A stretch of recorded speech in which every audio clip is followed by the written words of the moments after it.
नमस्कार, मैं हूं रितु सिंह और आप देख रहे हैं पुलिस वाला वेब न्यूज। महाराष्ट्र पुणे संत ज्ञानेश्वर जीवित समाधि के ग्राम से निकले, जो कि साष्टांग दंडवत करते हुए अमरकंटक से प्रारंभ करके नर्मदा परिक्रमा को अमरकंटक में समापन करेंगे।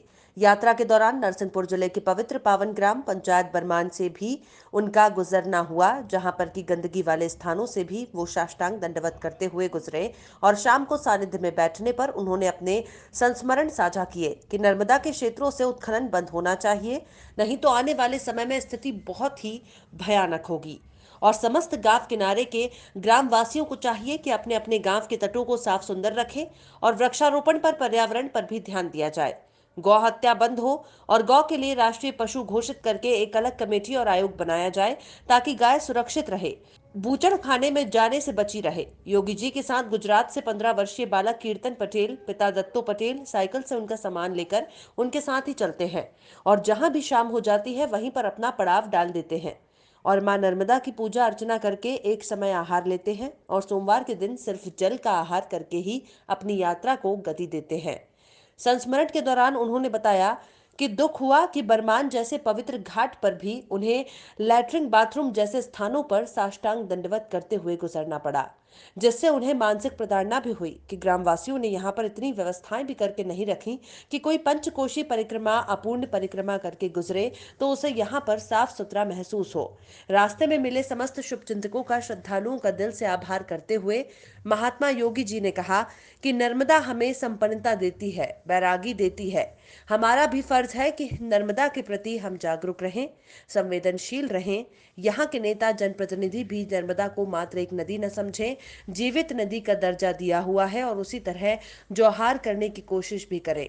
प्रभु, आपने नर्मदा की यात्रा प्रारंभ की है। सारे बढ़ते हुए हम देख रहे हैं कि दुर्गम रास्तों से भी आप जाते हैं।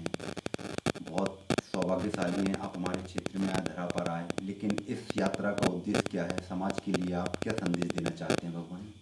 हमारा उद्देश्य है कि जीवन में सफलता बनाने के लिए, अपना उद्धार करने के लिए हम अपनी परिक्रमा कर रहे हैं मैया की। जो कुछ अपने को पाना है तो मैया के किनारे जो कुछ, जब सफल जीवन होता है कि अपन तपस्या करें तो अपन जीवन सफल बनेगा ना। मैया के किनारे जितने 28 करोड़ तीर्थ बैठे तो सब माँ नर्मदा किनारे है। जो कुछ अपने को होना है सब माँ नर्मदा देती है, क्योंकि तुलसीदास जी ने बोला है कि सकल सिद्धि सुख संपत्ति राशि, सब मैया के किनारे जो सुख होना अपन को, जो संपत्ति होना, तो माँ नर्मदा अपने को दे देती है।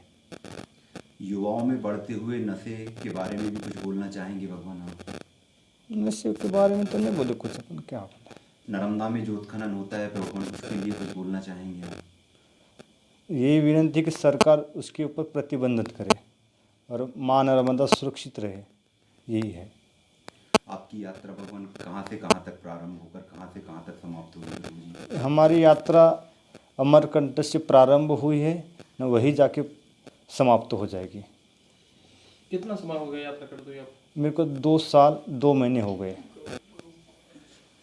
गायों के विषय में कुछ कहेंगे? आज गाय मारी मारी घूम रही है। सरकार इतना बोलते हैं कि हम गौ के लिए गौशाला खुलवा रहे हैं, उनके लिए कुछ व्यवस्थाएं करते हैं, लेकिन हम देखते हैं कि बूचड़खाने में भी गायों को बेचा जा रहा है, गौ हत्या होती है। तो इसके विषय में भगवान आप क्या कहना चाहेंगे? कुछ नहीं, यही जनता के जो मारे मारे घूम रहे थे, अपन सब एक एक गैया भी अपन बांध लिया है घर में, तो गौ माता मारे मारे घूमेंगे नहीं। जब तक वो दुखी है तो अपन भी दुखी रहेंगे, वो सुखी तो अपन भी सुखी रहेंगे।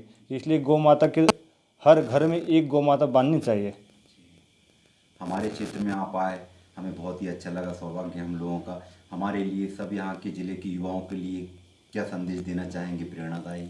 माँ नर्मदा को स्वच्छता रखे, बस यही उनको एक समाज के लिए। गाय को राष्ट्रीय पशु घोषित होना चाहिए क्या भगवान, जिससे संरक्षित रहे? जी बिल्कुल, सरकार ने तो ये करना चाहिए जी, गौ माता सुरक्षित रहेंगी।